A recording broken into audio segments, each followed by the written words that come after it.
and live cultures. Ugh. This preserves the flavor when it's in transit in unrefrigerated trucks. I just feel like threw up a little bit in my mouth. Charcoal, sulfur. Hey Fruit Bats, welcome to another episode. So today's video is on counting calories with a ballerina. A lot of you Fruit Bats wanted me to react to this video because you felt like it was glorifying undereating and stuff like that. So that's what I'm gonna do today. No live stream today. Sorry Fruit Bats who are waiting for that live stream, but I know a lot of you are probably not waiting for it because it's at a time that you can't make it on my channel. So you're probably not watching the video. I feel like it is doing maybe a little bit of damage to my channel. I'm not sure, but I enjoy them a lot. And I know there's a lot of you who like to connect with me live in real time, and it's a lot of fun, but we'll see how they go, okay? So make sure you subscribe to my channel, click the notification button, the bell next to the subscribe button, because that's going to actually let you know when I upload a video, because YouTube is currently trying to bury my channel because it's not advertiser friendly, so my videos aren't getting recommended or shown. A lot of them aren't getting monetized, so it's a little bit of a mess at the moment, but just click that button. All right, so we are gonna watch this video. We're gonna get straight into it now.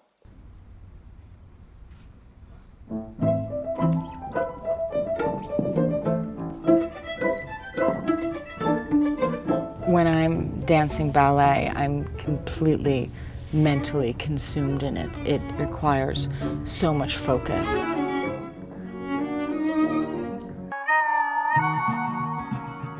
Okay, so she's 5'7", 115 pounds, so she's about the same weight as me, but she is taller than me. I'm about 5'5.5". So just for comparison, that's a good thing to take note of. 4:30 a.m. I'm a dancer with the Corps de Ballet of American Contemporary Ballet. I'm in the process of preparing for this season, so I've been training to get back to my performance weight. I am going to eat a pre-breakfast. So I like to have a corn dog first thing in the morning that I'll eat while I do my stretches. These are actually really delicious. Damn, girl, 4:30 in the morning, you're having a corn dog. I'm really, really shocked at this. Really filling. And I don't think it's actually that unhealthy. Okay, all right, so this girl is starting her day, this athlete is starting her day with a corn dog. All right, so I want us to have a look at what's actually in these processed snacks, okay, and processed meats and how they're made. So look, let's go to this video here, how hot dogs are really made. This is basically the same process, okay? So processed meats, let's check it out now. We went inside a working hot dog factory to show you the truth. What really goes in and what makes them taste so delicious. Wieners. Some people call this food. They take pork. Can I just say, I love this guy's accent. Wieners. Some people call them food. Great accent. Beef. Beef. Chicken. Natural fibers, which fills the stomach without adding calories. Damn. Puree from Japanese caught fish, too small to legally harvest. Add mammal giblets, in this case lungs, hearts, and intestines, though insiders say it's mostly unrinsed rectums. Yeah, unrinsed rectums, and don't forget tumors as well. Okay, don't think that this is just all like, it's all just pure meat. It's like tumors, it's rectum, like I said, so butts, it's like lips and tongues and stuff like that. It is all bits. These 70 pounds of hog cellulite will make for a nice drip on your barbecue this summer. Hog cellulite. Oh God. Using a pitchfork to avoid skin contact, remainders are left to stew at room temperature for 3 days. Stew. Ooh. The bone auger extrudes a colorless, flavorless congeal of assorted meat, filler, and live cultures. Ugh. This preserves the flavor when it's in transit in unrefrigerated trucks. I just feel like threw up a little bit in my mouth. Charcoal, sulfur, and saltpeter are added to give it an extra kick.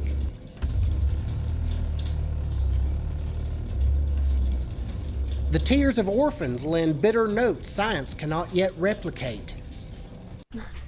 800 pounds of snouts and sphincter add to the flavor while ensuring the lowest possible price to consumers. More filler and additives thicken the amalgam, making it even more profitable still. Okay. I think I've seen enough. Okay, processed meat is disgusting. Oh, damn, look at this. Broth to be used later in a flavor soak. Oh. Honestly, just because it's packaged in some neat little fried package, doesn't mean that, oh, it's innocent. Look at it. It looks fine. It looks good. You really have to research the origin of your food, okay? Like, if you're not doing that, you're not educating yourself and you're poisoning yourself, essentially.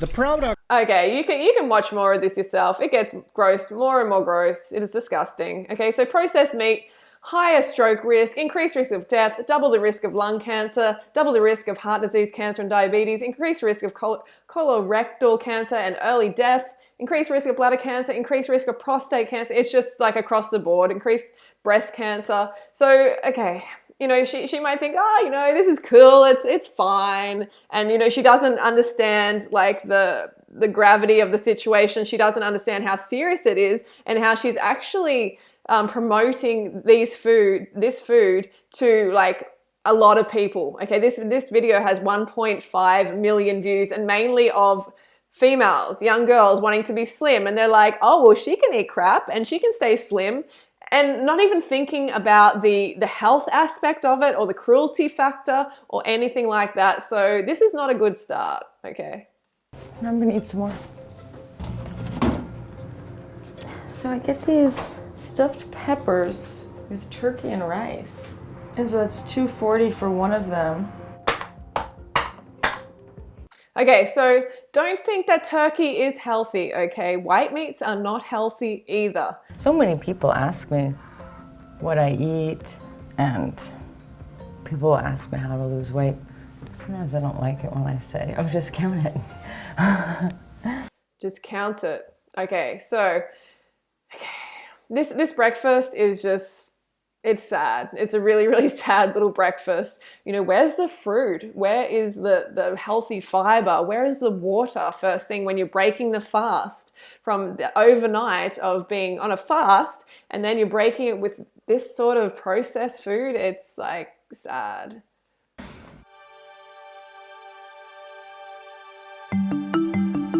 And by the way, this isn't like a judgment on her personality or anything against her or anything like that. This is about what she's eating and what she's promoting to a huge audience, and it's important.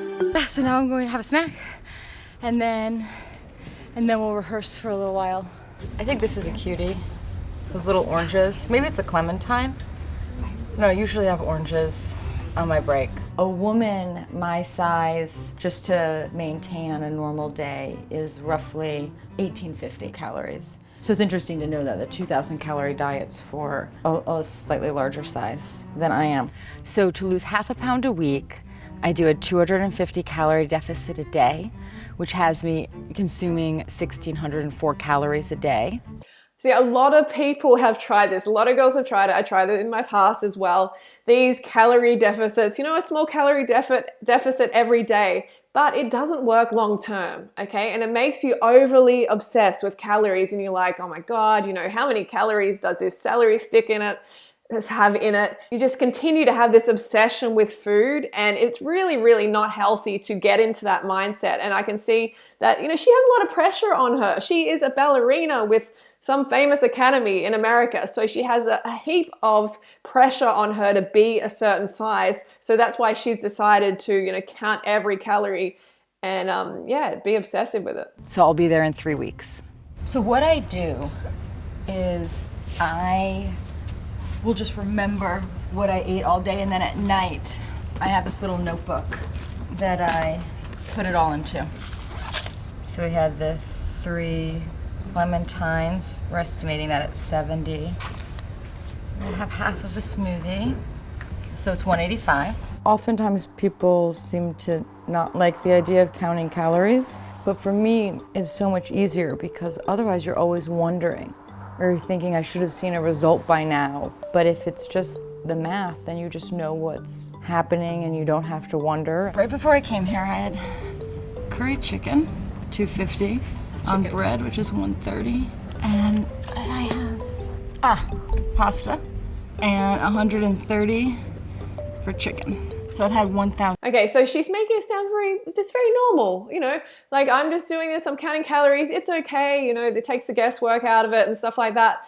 But the problem is it develops eating disorders, okay? This is how I developed anorexia, by counting, by having like a notepad like she has as well, counting every single calorie that went in my mouth until it became like, I want to restrict more and more and more. I want to get skinnier and skinnier. And that's what they're not telling you on this program. They're not making that connection at all. They're kind of like, I don't know, the whole like setup is concerning me, all right? It does seem like they're glamorizing. You know, she's like attractive and she's slim and she's athletic. They got this nice music in the background. She's saying, hey, you know, it's okay. I eat enough. I work out my calories, but counting your calories like this is not healthy. And the World Health Organization, for an active female like herself, 2,400 calories. So 19 to 30-year-old, I'm guessing she's in that bracket. Microwave. You know, depending on how much I danced, will influence a lot how hungry I am. Since I work out so much, I'll eat over 2,000 calories, but it'll still bring me in the 1,600 range. So far today, I've eaten 1,225 in calories, and so I'm going to put in my exercise, because that's going to subtract even more off of that. For when Okay, something that she's not aware of and not, you know, educating people on is that calories are created differently. So carbohydrates, so you've got 4 calories per gram of carbohydrates versus fat, which has 9 calories per gram. Okay, and almost 100% of the fat calories are stored as fat, whereas 30% or less is stored as fat from carbohydrates, and it's actually rarely stored as fat because it's used as energy to fuel your body and to fuel your brain. So you have to remember that these calories are not created equal. A lot of people are like, oh, you know, it's calories in, calories out. No, it's not. And there's a lot of other things that come with these fat calories from animal products in particular that also can cause you to gain weight, like insulin growth factor, growth hormones, antibiotics, other like artificial like preservatives and stuff like that. So you can't just think that, oh yeah, I'll just like calculate my calories and that everything's going to be perfect like that. It doesn't work like that, and it doesn't work long term. You might be like, well, she's slim and everything like that. Well, she's working out a lot, okay? She is under eating, so she's not meeting her calorie requirements. And because she's trying to stay a certain size, you know, it's really, really important to her to stay this certain size. So I understand why she's doing this. All right, so. It's really easy to know what's in it, and prepackaged food because 804 in exercise, that's 1181. So I'll probably have a big bowl of cereal, which is around 300 calories. A big bowl of cereal. I eat prepackaged food because I don't have much time. It's really easy to know what's in it, and I'm not a very good cook. I think that this is another thing that happens when you become like obsessed with your weight, is you do tend to go towards packaged foods because it's got the calorie chart on there. So you know exactly how much fat, how much calories, how much carbohydrates that you're getting in every meal. But this is like a form of an eating disorder. I mean, if you're going to eat whole plant foods, you don't have to worry about that. High carb whole plant foods, fruits and vegetables, you don't have to do this calorie counting. I only count calories sometimes to make sure I get enough, and I rarely do that ever anymore because I know. But, you know, counting calories in order to undereat and to lose weight, that is not healthy. Okay, so this isn't a healthy diet, all right? We've already proven time and time again that including animal products in the diet is not healthy. And I know she might look healthy and like, well, she's healthy, but you have to watch people long term. And inside, you don't know what is going on inside her body. She could be progressing disease, which is likely because she's eating things that aren't meant to go in the body. Don't, just because you're looking at someone who you think looks healthy and they're fine, it's not just, you know, it's not the full story, okay? You don't know what weight loss drug she's having. You don't know caffeine or anything like that. She's just sort of glamorizing it and saying, hey, this is fine. This is what I do. And I think that's quite dangerous. Eating meat is connected with so many cancers, okay? So much disease in your body.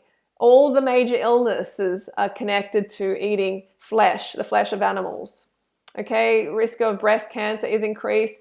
Physiological effects of undereating, they are not, shared in this video. Okay, fruit bats, that's my video for today. Let me know in the comments if you want me to react to any other videos on the internet. Let me know which ones they are and I will do that. Love you, free birds, and I'll see you next video.